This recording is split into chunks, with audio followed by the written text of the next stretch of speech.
क्या राहुल गांधी के पास dual citizenship है? इसको लेकर क्या कहता है भारत का कानून, और अभी ये पूरा का पूरा मामला जो है वो क्या है, इस पर बात करेंगे इस वीडियो में। हेलो, मैं हूं स्वर्ण और आप देख रहे हैं switch. Leader of opposition Rahul Gandhi की नागरिकता पर कई बार सवाल उठाए गए हैं, लेकिन इस बार ये मामला इससे कहीं आगे निकल गया है। इस मामले में अब इलाहाबाद हाई कोर्ट ने होम मिनिस्ट्री से जवाब मांगा है। कोर्ट ने होम मिनिस्ट्री से कहा है कि राहुल गांधी की नागरिकता से जुड़े जो सवाल हैं उसका जवाब वो दें। नागरिकता से जुड़ी जो भी चीज़ें होती हैं उसे होम मिनिस्ट्री जो है वही देखते हैं, और ये जवाब होम मिनिस्ट्री को 19 दिसंबर तक देना है। अब सवाल ये आता है कि ये पिटीशन फाइल किसने की और इसे क्यों किया गया। तो इसे एस विघ्नेश शिशिर ने फाइल किया है, जो पेशे से वकील हैं लेकिन वो बीजेपी के भी मेंबर हैं। अब ये जान लेते हैं कि विघ्नेश शिशिर ने अपने पिटीशन में क्या लिखा। तो उन्होंने लिखा कि Rahul Gandhi leader of opposition हैं, एक अहम संवैधानिक पद पर बैठे हुए हैं, तो इसकी जांच जरूर होनी चाहिए कि क्या उनके पास डुअल सिटीजनशिप है या नहीं, और इसकी सीबीआई जांच होनी चाहिए। राहुल गांधी की नागरिकता को लेकर जो कंट्रोवर्सी है वो कोई नई नहीं है। ये बात बीच बीच में चर्चा में आती रहती है और राहुल गांधी पर ये आरोप लगते रहे हैं कि उनके पास यूके की सिटीजनशिप भी है। हालांकि इसको लेकर अभी तक कोई ठोस प्रमाण सामने नहीं आया है। इसी की इन्वेस्टिगेशन की मांग लगातार चल रही है।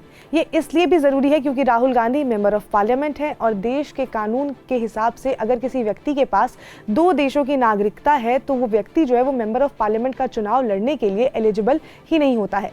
तो राहुल गांधी की सांसदी को लेकर भी इसमें सवाल उठ रहे हैं। अब यहाँ पर सवाल ये भी आता है कि ऐसे कोई भी किसी के ऊपर इस तरह के एलिगेशन लगा सकते हैं, तो ये मामला इतना ज़्यादा कैसे बड़ा हो गया।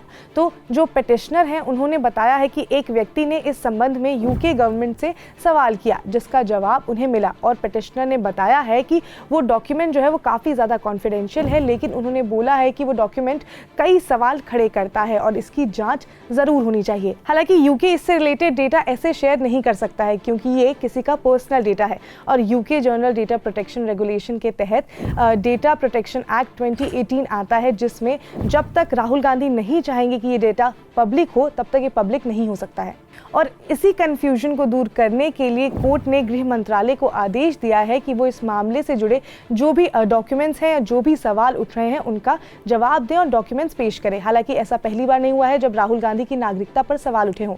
2022 में भी ऐसा ही हुआ था। हालांकि तब एक पिटिशनर ने ब्रिटेन में एक पिटिशन डाली थी और ये पूछा था कि राहुल गांधी की नागरिकता क्या है, लेकिन उस समय कोई डिटेल सामने नहीं आई थी। लेकिन जब इस मामले को यहाँ कोर्ट में लाया गया तो ये मामला जो था वो बड़ा बन गया। लेकिन कांग्रेस पार्टी बार बार बीजेपी पर यह आरोप लगाती रही है कि बीजेपी असली मुद्दों से भटकाने के लिए इस तरह की बातें सामने लेकर आती है। लेकिन ये बात इसलिए भी अहम है क्योंकि भारत के संविधान के आर्टिकल 9 में ये साफ लिखा हुआ है कि किसी भी भारतीय नागरिक के पास अगर दूसरे देश की नागरिकता है तो वो भारत का नागरिक नहीं होगा। इंडिया में डुअल सिटीजनशिप जैसा कॉन्सेप्ट नहीं है। हालांकि बाहर कई देशों में है लेकिन ऐसा इंडिया में नहीं है, और अगर कोई इंडिया का नागरिक नहीं है तो वो व्यक्ति यहाँ के चुनावी प्रक्रिया में भी हिस्सा नहीं ले सकता है।